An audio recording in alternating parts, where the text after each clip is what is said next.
Taste the Daily. Tungsten சுரங்கம் குறித்து 10 மாத காலமாக அமைதியாக இருந்துவிட்டு தற்போது ஸ்டாலின் மேலூருக்கு வருவது நாடகத்திற்காகத்தான் என அதிமுக முன்னாள் அமைச்சர் செல்லூர் ராஜு தெரிவித்துள்ளார். இதுகுறித்து மதுரை மாவட்டம் உசிலம்பட்டியில் செய்தியாளர்களிடம் பேசிய அவர் இதனை தெரிவித்தார்.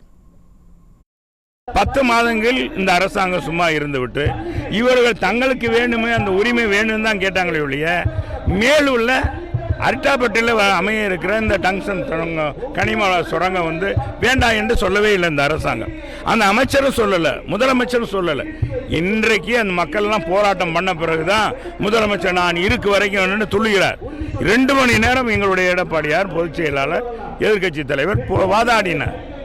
ஏன் அப்படின்ட்டு இதை பற்றியும் நம்ம அண்ணா பல்கலைக்கழகத்தில் நடந்த கொடுமைகளை பற்றியும் எடுத்து சொன்னார். ஆனால் அதற்கெல்லாம் முதலமைச்சர் பதில் சொன்னார்.